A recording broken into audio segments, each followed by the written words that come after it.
Hello friends, welcome back to Tejas competition platform. जो अभी current topic चल रहा है, नई शिक्षा नीति जो प्रस्तुत की गई है, जिसे सरकार की तरफ से भी मंजूरी मिल चुकी है, उसे लेकर के क्या क्या प्रावधान है, क्या इसमें शामिल किया जाएगा, क्या नई चीज़ें रखी जाएंगी, किस तरीके से इसका ढांचा रहेगा या क्या है, उसी को लेकर आज का हमारा जो वीडियो है। इसमें आज हम जो नई शिक्षा नीति है उसी के मेन जो प्रावधान है उनके बारे में डिस्कस करेंगे। तो राष्ट्रीय शिक्षा नीति जो है वो 1986 से लेकर के 1986 से लेकर के वर्तमान तक हम लोग सब जो अभी एजुकेशन सिस्टम हमारा था उसे हम फॉलो कर रहे थे, और अब इसमें कुछ परिवर्तन करके नई शिक्षा नीति 2020 लाई गई है। तो नई शिक्षा नीति 2020 में क्या है, किस तरीके से रहेगी, क्या क्या इसकी क्वालिटीज़ हैं, क्या क्या इसमें नए तथ्यों को शामिल किया जाएगा, क्या चेंजेस किए जाएंगे, उनको लेकर के आज हम बात करेंगे। देखिए, शिक्षा नीति 2020 जो नेशनल एजुकेशन पॉलिसी है उसे मंजूरी मिल गई है, और मानव संसाधन विकास मंत्री जो रमेश पोखरियाल हैं, उन्होंने सार्वजनिक रूप से आकर के इस चीज़ के बारे में बताया है कि अब से नई शिक्षा नीति ही फॉलो की जाएगी। इसी के साथ साथ एक अपडेट और है कि MHRD मंत्रालय यानी कि मानव संसाधन प्रबंधन मंत्रालय जो है, इसका नाम बदल करके शिक्षा मंत्रालय रखा गया है। ये एक नया अपडेट इसी के साथ में है कि नया नाम क्या रहेगा। इसका नया नाम रहेगा शिक्षा मंत्रालय। तो शिक्षा नीति क्या है, पहले हमें ये जान लेना जरूरी होगा। तो सबसे पहले हम ये देखेंगे कि शिक्षा नीति क्या है। देखिए, शिक्षा प्रणाली को नियंत्रित करने वाले सभी सिद्धांतों एवं नियम कानूनों के समुच्चय को शिक्षा नीति कहा जाता है। जो एजुकेशन सिस्टम है उसे सही ढंग से चलाने के लिए कुछ कानून, कुछ नियम बनाए जाते हैं, और यही सारे जो कानून हैं, नियम हैं, समय समय पर जो परिवर्तनशील रहते हैं, कई नई चीज़ों को इसमें समावेश भी किया जाता है। उन्हीं सभी का समुच्चय जो है वो शिक्षा नीति कहलाती है। अब हम देखेंगे कि जो नई शिक्षा नीति है उसके क्या प्रावधान रहेंगे। तो देखिए, शिक्षा नीति 1986 में बनी थी, और इसे अब तक हम लोग फॉलो कर रहे थे। 1992 में संशोधन किया गया था, कई सारे चेंजेस किए गए थे, और फिलहाल जो एक मेन चेंज देखने को मिलता है वो ये है कि शीर्ष विदेशी विश्वविद्यालयों को भारत में कैंपस स्थापित करने के लिए अनुमति मिल जाएगी। इसी के साथ साथ जो है वो छात्रों को वोकेशनल एजुकेशन प्रदान करवाने पर बल दिया जाएगा। देखिए, होता क्या है कि स्टूडेंट काफ़ी एजुकेटेड होते हैं, पढ़े लिखे होने के बावजूद भी उनके पास रोजगार नहीं होता। जो उनकी प्राप्त शिक्षा है उससे कम वो काम करना नहीं चाहते, उसी के अनुपात में वो काम करना चाहते हैं कि जो हमने एजुकेशन ली है उसी के अकॉर्डिंग हमें काम करना है।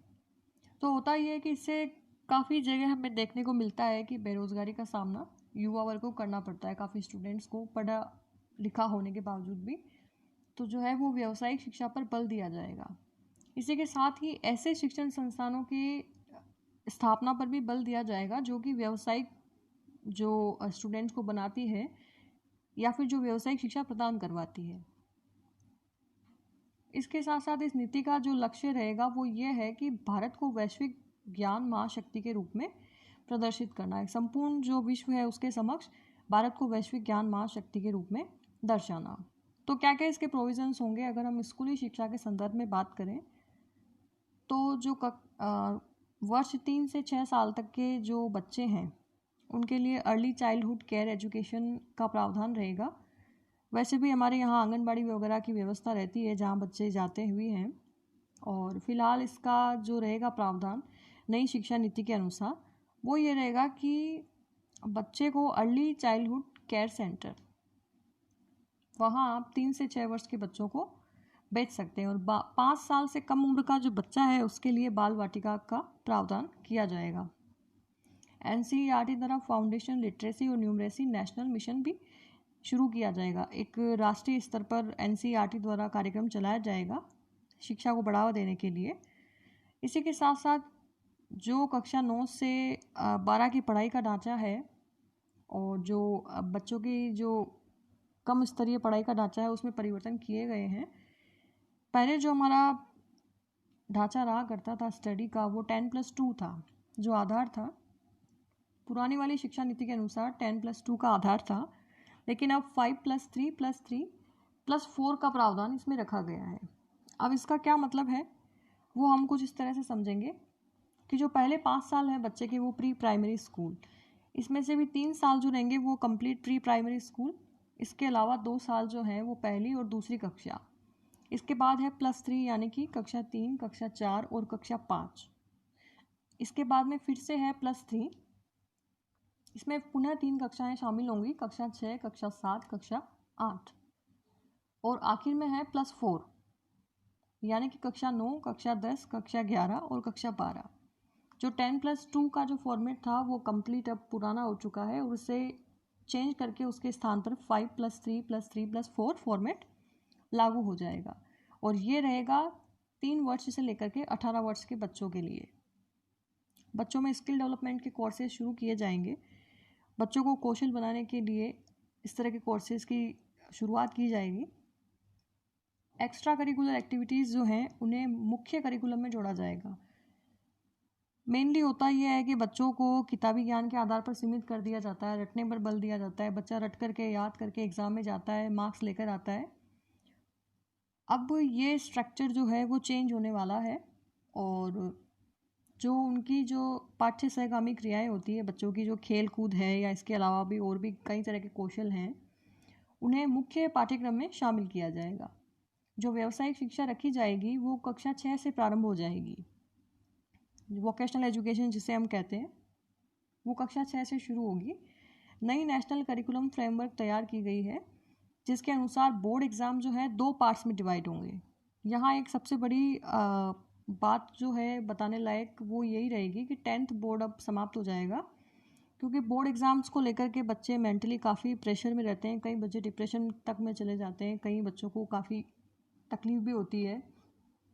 जितना वो पढ़ने से नहीं घबराते उतना वो बोर्ड के भय से एक उनके मन में एक भय बना रहता है बोर्ड एग्ज़ाम। तो ये जो है वो 10th बोर्ड कम्प्लीटली यहाँ ख़त्म हो जाएगा। अब तक जो रिपोर्ट कार्ड्स रहा करते थे स्टूडेंट्स के, उसमें ये रहता था कि ग्रेड और नंबर्स तक ही बस ख़त्म हो जाया करता था मामला, लेकिन अब जो है लाइफ स्किल्स को भी इसमें जोड़ा जाएगा। बच्चे के अचीवमेंट्स क्या रही हैं, बच्चे की लाइफ स्किल क्या है, उन्हें भी इसमें मेंशन किया जाएगा। अगर हम हायर एजुकेशन के संदर्भ में बात करें तो 5 साल का जो कोर्स है वो वैसे का वैसे ही रहेगा, यानी कि 3 साल की ग्रेजुएशन प्लस 2 साल का जो पोस्ट ग्रेजुएशन रहता है उसमें कोई परिवर्तन नहीं है। लेकिन यहाँ भी एक इम्पॉर्टेंट बात है कि अब से पहले पीएचडी करने के लिए एमफिल का होना अनिवार्य था, लेकिन अब यहाँ एमफिल का होना अनिवार्य नहीं है, यानी अब सीधे ही आप 5 साल का कोर्स करके पीएचडी के लिए अप्लाई कर सकते हैं। जो नेक्स्ट प्रावधान है इसका, शिक्षण संस्थानों के पास ओपन डिस्टेंस लर्निंग और ऑनलाइन पाठ्यक्रम चलाने का ऑप्शन भी हमेशा अवेलेबल रहेगा, यानी कि वो जब चाहे जब ओपन लर्निंग ओपन डिस्टेंस से भी कोर्सेज अवेलेबल करवा सकते हैं, ऑनलाइन पाठ्यक्रम भी वो लोग चला सकते हैं। उच्च शिक्षा के लिए बने सभी तरह के जो डीम्ड और संबंधित विश्वविद्यालय हैं उनके नाम अब केवल विश्वविद्यालय ही रखा जाएगा। अलग अलग तरीके जो डीम्ड यूनिवर्सिटीज़ वगैरह होती हैं उन्हें भी यूनिवर्सिटी ही कहा जाएगा। ये भी यहाँ एक इसमें शामिल किया गया है प्रावधान। और स्कूल्स में आर्ट्स, कॉमर्स और साइंस की बाध्यता अब समाप्त होगी। बच्चों के मन में भय बना रहता है कि मेरा ये विषय कमज़ोर है या मेरा ये विषय अच्छा है, उसे लेकर के उनके मन में काफ़ी घबराहट बनी रहती है। तो स्कूल में जो है एक भय मुक्त वातावरण तैयार करने के लिए आर्ट्स, कॉमर्स, साइंस की जो बाध्यता रहती है उसे खत्म करने का प्रयास भी किया जाएगा। शिक्षकों के साथ साथ अभिभावकों को भी जागरूक करने के लिए बल दिया जाएगा। कई तरह की प्रोग्राम्स चलाई जाती हैं, कई तरह की योजनाएं चलाई जाती हैं, उनमें शिक्षकों को बाध्य किया जाता है जागरूकता के लिए, लेकिन यहाँ आप पेरेंट्स को भी बाउंड किया जाएगा, पेरेंट्स की जागरूकता पर भी बल दिया जाएगा। प्रत्येक छात्र की क्षमताओं और स्किल्स को बढ़ाया जाएगा। केवल बच्चे का जीवन जो है वो किताबी ज्ञान तक ही सीमित नहीं होगा, उसे रटने तक ही उसे नहीं बांधा जाएगा, उसकी स्किल को इम्प्रूव किया जाएगा, उसकी क्रिएटिविटी को इम्पोर्टेंस दिया जाएगा। इसी के साथ साथ संगीत, दर्शन, कला, नृत्य, रंगमंच, इस तरह के जो कोर्सेज हैं वो जो उच्च संस्थानों की शिक्षा के पाठ्यक्रम में शामिल किए जाएंगे। स्नातक की अवधि में कोई परिवर्तन नहीं है। फिलहाल यहाँ जो देखने को हमें मिलता है वो ये है कि स्नातक की अवधि अभी भी 3 या 4 साल की है और इस प्रावधान के अनुसार भी 3 से 4 वर्ष तक की अवधि रहेगी। स्टूडेंट्स की परफॉर्मेंस जो इंडिविजुअल उनका जो परफॉर्मेंस रहता है उसका एक डिजिटल रिकॉर्ड मेंटेन किया जाएगा, ताकि उस स्टूडेंट्स के केवल मार्क्स तक ही उसका जीवन सीमित ना हो जाए, बल्कि उसकी जो परफॉर्मेंस है उसको भी ध्यान में रखा जाएगा। तो ये थे नई शिक्षा नीति के कुछ प्रावधान। 650 पेजेस से भी ज़्यादा की इसकी PDF है और इसमें कई तरह की और अन्य बातें भी शामिल है। और डिग्री कोर्सेज के लिए और शिक्षण संस्थानों के लिए, शिक्षक संस्थानों जो संस्थान है उनके लिए भी इसमें शामिल की गई है कई बातें। और दिव्यांग जो छात्र हैं उन्हें भी इसमें विशेष स्थान मिलेगा उनकी शिक्षा को लेकर के। तो नई शिक्षा नीति 2020 के जो मुख्य प्रावधान थे वो ये। आगे आने वाले वीडियोस के लिए सब्सक्राइब करें तेजस कंपटीशन प्लेटफॉर्म। Thank you.